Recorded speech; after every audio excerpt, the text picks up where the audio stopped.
So one day my dad, my stepmom, also called my bonus mom, and I went to Walt Disney World and we went to Magic Kingdom, and while they went to go get a drink at Gaston's Tavern, I went to go meet Gaston. And we had a great little interaction. I was Disneybounding as Snow White, so I was showing him my little bird. He had his arms wrapped around me, I had my arms wrapped around him, and then out of nowhere my dad bursts open the doors to Gaston's Tavern and goes, "Gaston, get your hands off my daughter." And without missing a beat, I said, "But Daddy, I love him." And Gaston said, "Whoa, whoa, whoa, sir, your daughter came to me. Everybody loves me. I bet even your wife loves me."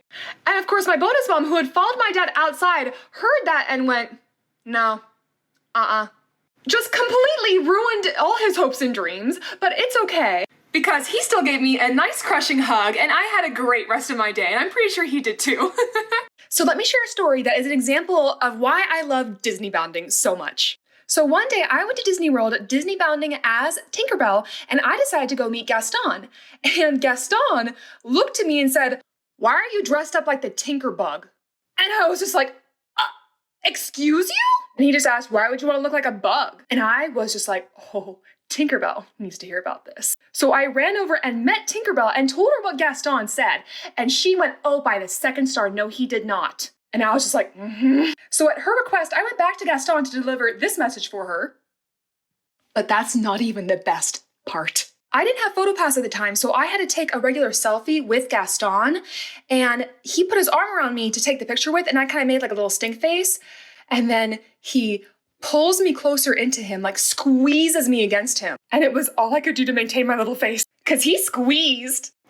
Hello, we are back for more Disneybounding Storytime. So I will admit right here, right now, that when it comes to accessorizing my Disneybounds, I didn't really. The thing is, I'm not very good at accessorizing in my daily life, so when I do my Disneybounds, I tend to just rely on the clothes to speak for themselves. But there was one time I got really creative with my Snow White Disneybound, and I found this little foam bird at the craft store, and I wrapped it around my finger like a ring. And let me tell you, all the characters absolutely loved it. It was a fantastic conversation starter, and Tiana couldn't stop giggling. But my favorite thing happened when I was wandering through the Toy Story area, and I saw that the Green Army men were out, and one of them in particular was running around trying to hide and camouflage himself. He picks up this giant leaf off the ground and puts it over his face to hide himself, and I go up to him and I take the little ring off my finger and I put it on his finger. And I don't know about you, but I can't see a Green Army man anywhere in this picture. I just see a little bird on a branch. I found one of my favorite accessories. Why, yes, I do. So anyone who knows me knows that I love Kylo Ren, so naturally I had to Disneybound as a female version of him. And when we met, he talked about ruling the galaxy together and all that good stuff, yeah, whatever. The best part came when we met Chewbacca. So that day I actually Disneybounded with the group, so we had Hannah Solo, Ella Vader, and Grandma Bibi, and then of course me as Kylo Ren. So when we all went to go meet Chewbacca, I kind of hung out in the corner while they all like had fun with him because I was supposed to be, you know, this surly little teen who didn't want to see Uncle Chewie. And we're taking pictures and I very strategically put myself on the end of the line as far away from him as I can, and then I feel a hand on my head and I'm like, it's Chewbacca reaching over, and I start sinking down to try and escape his hand, and he follows me. And as soon as we're done with the meet and greet, I try to rush out the door and he plants himself right in front of me and starts pulling me in for a hug. And I'm hamming it up. I'm like, no, no, I don't want a hug. And I hear the actor in my ear going, Anyone who knows me knows that I love Disney. And the thing is, I never had a choice in coming to love Disney.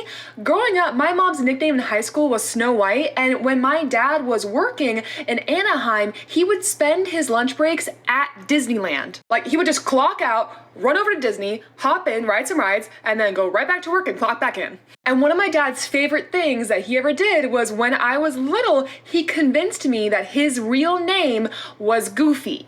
My family would put me in a circle, and this is what they do. All right, Jessie, what's your mom's name? Linda. Good, what's your other mom's name? Teresa. Good, and what's your dad's name?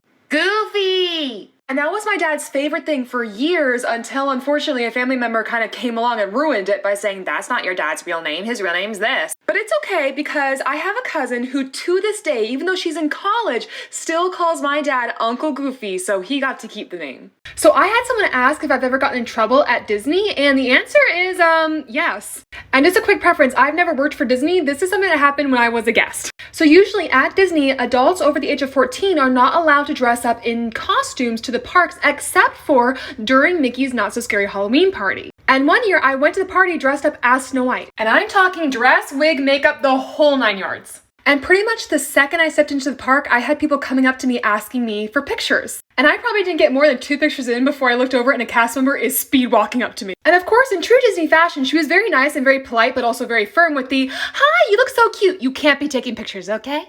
And since I didn't want my pass to be revoked, I was like, no problem. But of course, all night people were asking for pictures, and my loophole is that I would tell them that I couldn't take pictures with them, but I couldn't help it if I was in the background of their pictures. But I played it sneaky. But then this happened at Laugh Floor, so I don't know. So I've been going to Disney World for years now, and for the first time ever, I lost something at the park.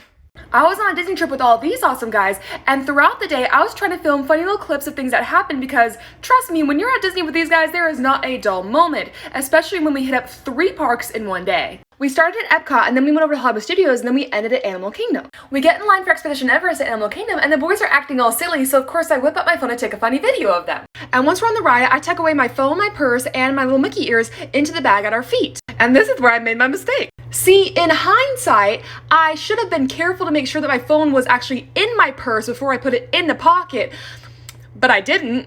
Yeah, and unfortunately, I didn't realize my mistake until basically after park closed, and so by the time guest services got everything figured out, the vehicles had already been locked up away for the night. But thank goodness I'm the one that lives close to Disney World because 3 of those boys had to catch a flight at 4 a.m. across the country, and I got to wake up leisurely and wander over to the parks and get my phone once maintenance found it. So I am just a little bit obsessed with Kylo Ren, and by a little I mean a lot. And one time I was at Galaxy's Edge at Disney World, and I was talking with a cast member kind of ranting about Smuggler's Run. And Smuggler's Run, if you don't know, is when you are in the Millennium Falcon and you're completing a mission, you have 2 pilots, 2 gunners, and then 2 engineers. And I was a single rider the first time I did it, so I was stuck with this family that were just 2 little girls and 2 moms, and little girls were my pilots, and they had no idea what they were doing. And the moms were too busy taking selfies, and so we did not have that great of experience, honestly, and I was kind of annoyed about it. But at one point, I was wandering around Batu, and I ran into a cast member, and we started talking and chatting and ranting a little bit about it, and I must have been getting a little loud and heated about it, not angry, but just like, come on! And Kylo Ren whips around the corner, looks me dead in the eyes, and says, "Remain calm." And of course, I was just like, "Yes, sir."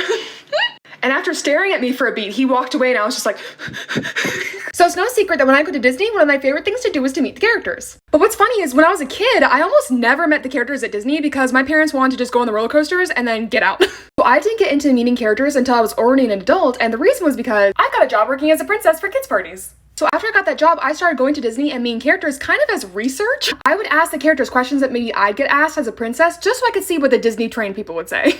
But then I found myself genuinely enjoying meeting the characters and interacting with them and just having fun ad-libby conversations. So even when I stopped working for the party company as a princess, I would still go and meet characters just because it was fun to do. And I've had people ask me, well, what do you talk about with characters when you're an adult? Like, what do you say to them? And the thing is, if I couldn't think of a question to ask a character when I went to go meet them, I would just Google it. One time I Googled a question to ask Alice, and when I went up to meet her, I used the question that I found, which was, "Miss Alice, what's your favorite tea?" And she said, "Oh, why, curiosity, of course."